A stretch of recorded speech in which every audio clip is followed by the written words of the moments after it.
کہ آج یہ ایسا زمانہ ہے کہ جس میں کچھ لوگ حب علی میں، حضرت علی کی محبت میں، امام حسین کی محبت میں صحابہ کرام کو برا بھلا کہتے ہیں، صحابہ کرام سے دشمنی رکھتے ہیں، صحابہ کرام کو گالیاں دیتے ہیں۔ میٹھے اسلامی بھائیوں، دیکھیے جب ایک مسلمان آپس میں عام مسلمان دشمنی رکھیں تو ان کا کیسا برا حال ہوتا ہے۔ صحابہ کرام کہ جن کے بارے میں میرے آقا علیہ الصلوۃ والسلام نے فرمایا، اللہ اللہ اصحابی، اللہ سے ڈرو اے بندو، اللہ سے ڈرو، خدا کا خوف کرو میرے صحابہ کے بارے میں۔ یہ پہلے مامو جان نے یہ حدیث مبارکہ بیان کر دی ہے، دوبارہ میں اس کو بیان کرتا ہوں۔ فرمایا اللہ اللہ اصحابی فمن احبہم فبحبی احبہم ومن ابغضہم فببغضی ابغضہم۔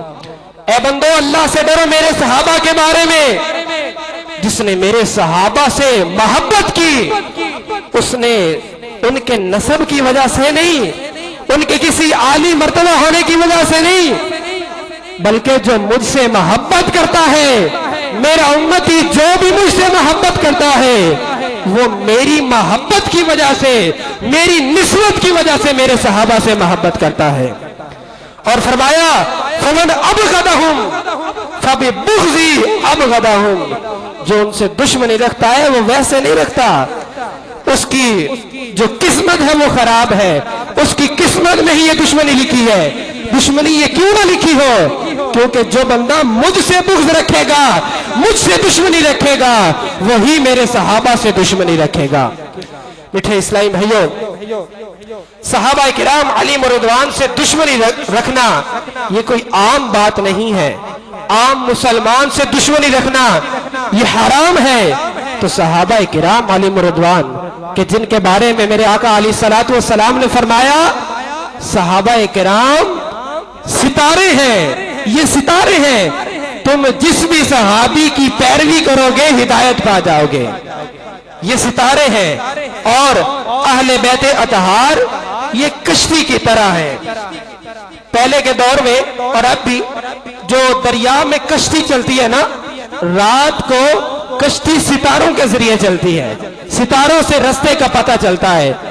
اگر کشتی تو ہو، اہل بیت سے محبت تو ہو، لیکن ستارے نہ ہو تو وہ کشتی پار نہیں لگے گی، وہ کشتی ڈوب ہی جائے گی، غرق ہو جائے گی۔ یہی مثال میرے آقا علیہ الصلوۃ والسلام نے صحابہ اور اہل بیت سے محبت کی دی ہے کہ میرے صحابہ ستاروں کی مانند ہیں، میرے اہل بیت یہ کشتی کی مانند ہے۔ ایسا بھی نہیں ہے کہ صرف ستارے ہو بندہ کشتی کے بغیر سمندر پار کر لے، ایسا بھی نہیں ہوتا، جو کشتی کے بغیر سمندر میں جائے گا وہ ڈوبے گا ہی۔ اس حدیث مبارکہ سے پتہ چلتا ہے اہل سنت کا بھی یہی عقیدہ ہے، جو بالکل سیدھا اور سادہ عقیدہ ہے کہ صحابہ سے بھی محبت کرنی ہے، اہل بیت سے بھی محبت کرنی ہے۔ صحابہ سے اتنی محبت نہیں کرنی کہ اہل بیت کو برا بھلا کہنے لگو، اور اہل بیت کی محبت میں بھی اتنا آگے نہیں بڑھ جانا کہ صحابہ کو برا بھلا کہنے لگو۔ حضرت علی المرتضیٰ شیر خدا کرم اللہ تعالی وجہ الکریم فرماتے ہیں کہ میری مثال حضرت عیسیٰ علیہ السلام جیسی ہے۔ حضرت علی کی مثال کن کی اس طرح ہے؟ حضرت بولے سمجھ نہیں آ رہی ہے سمجھ تو جواب دینا۔ حضرت علی فرماتے ہیں میری مثال حضرت عیسیٰ جیسی ہے۔ حضرت عیسیٰ سے جنہوں نے محبت کی انہوں نے حضرت عیسیٰ کو خدا مان لیا، جنہوں نے حضرت عیسیٰ سے بہت زیادہ، حد سے زیادہ محبت کی، انہوں نے حضرت عیسیٰ کو خدا مان لیا، اور جنہوں نے حضرت عیسیٰ سے دشمنی کی انہوں نے معاذ اللہ حضرت عیسیٰ کو برا بھلا کہنا اور ان سے دشمنی رکھنا شروع کر دی۔ جو حضرت عیسیٰ سے محبت کرنے والے تھے بہت زیادہ، حد سے زیادہ، وہ عیسائی ہیں۔ جو آج کل پائے جاتے ہیں فرمایا وہ بھی کافر ہیں، یہودی بھی جو نفرت کرتے ہیں وہ بھی کافر ہیں۔ اسی طرح حضرت علی نے فرمایا میرے بعد کچھ لوگ ایسے ہوں گے جو بہت مجھ سے یا تو بہت زیادہ محبت کریں گے، اگر وہ بہت زیادہ محبت کریں گے تو وہ بھی ناجی نہیں ہیں، نجات پانے والے نہیں ہیں۔ کچھ لوگ ایسے ہوں گے جو مجھ سے بہت زیادہ دشمنی رکھیں گے، بغض رکھیں گے، تو وہ بھی بندے نجات نہیں پائیں گے، ان کا بھی کوئی بھلا نہیں ہوگا، کوئی چنگا کام ان کا بھی نہیں ہوگا۔ فرمایا درمیان میں رہو، نہ میری زیادہ محبت، اتنی محبت کرو کہ میرے صحابہ، آقا کے صحابہ کو برا بھلا کہنے لگو، اور نہ مجھ سے اتنی دشمنی کرو کہ صحابہ سے محبت کرو اور حضرت علی اور ان کی آل سے دشمنی کرنے لگ جاؤ۔ ایک میں آپ کو واقعہ سناتا ہوں کہ 3 شخص کہیں جا رہے تھے، ان میں ایک رومی شخص تھا، روم کا رہنے والا، وہ گستاخ صحابہ تھا۔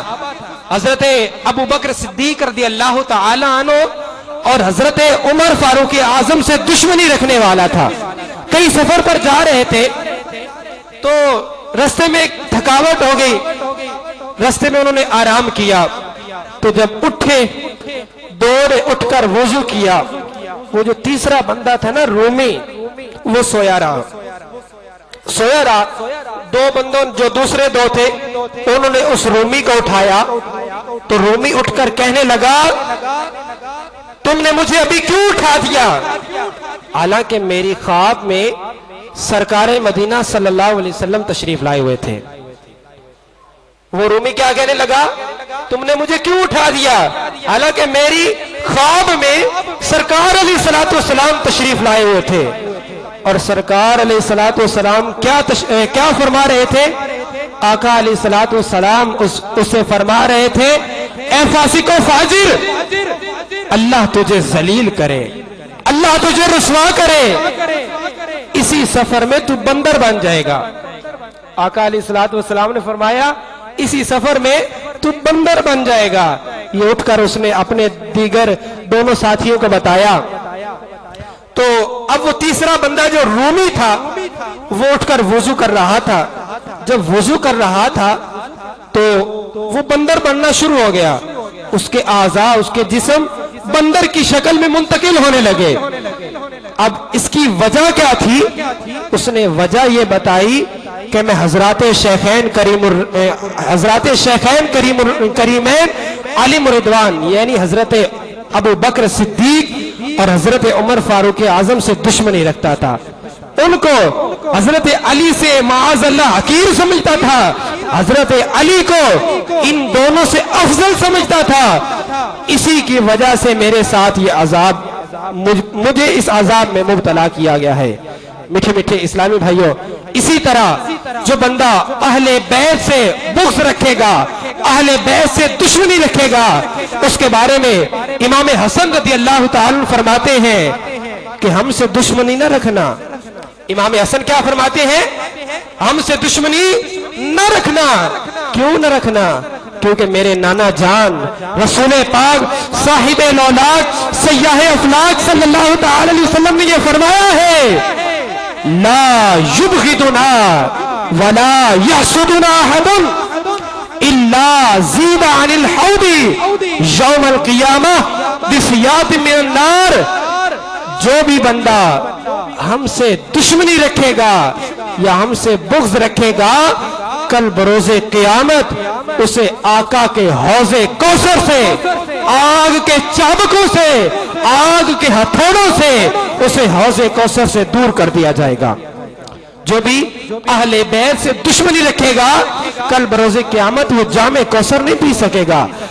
آب کوثر کا جو حوض ہے، حوض کوثر ہے، اس سے آگ کے چابکوں سے اسے دور کیا جائے گا، بگایا جائے گا، چلو یہاں سے بھاگو، تمہارا یہاں کوئی کام نہیں ہے۔ اور ایک حدیث مبارکہ میں میرے آقا صلی اللہ تعالی علیہ وسلم نے فرمایا اگر کوئی بندہ بیت اللہ شریف، خانہ کعبہ کے ایک کونے اور مقام ابراہیم کے درمیان جائے، کہاں جائے؟ خانہ کعبہ کے ایک کونے اور مقام ابراہیم کے درمیان جائے، اور وہاں جا کر نماز پڑھے، روزے رکھے اور اس کی حالت یہ ہو کہ وہ اہل بیت کی دشمنی رکھتا ہو، اگر وہ اسی حالت میں مر جائے کہ اس کے دل میں اہل بیت کی دشمنی ہو تو وہ بندہ جنت میں نہیں جائے گا، جہنم میں جائے گا۔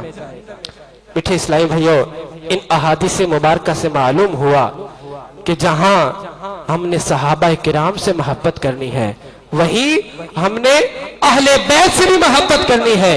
جہاں اہل بیت سے ہماری محبت ہو وہیں ساتھ ساتھ ہماری صحابہ کرام سے بھی محبت ہونی چاہیے۔ آئیے اپنے اس عقیدے کو نعرے کی صورت میں اظہار کرتے ہیں۔ میں کہوں گا ہر صحابی نبی، آپ سب نے کہنا ہے جنتی جنتی۔ کیا کہنا ہے؟ کیا کہنا ہے؟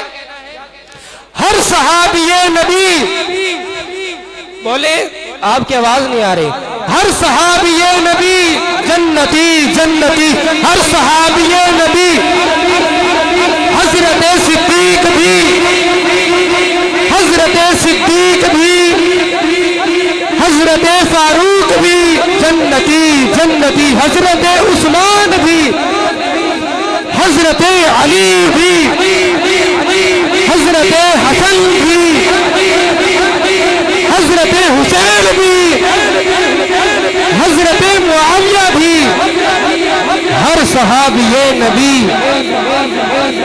ہر صحابی نبی جنتی جنتی جنتی جنتی۔ میٹھے اسلامی بھائیو، چند احادیث مبارکہ مسلمانوں کے ساتھ اچھے اخلاق سے پیش کرنے کی میں سعادت حاصل کرتا ہوں کہ مسلمانوں سے اچھے انداز سے پیش آنے کی کیا کیا فضیلتیں ہیں۔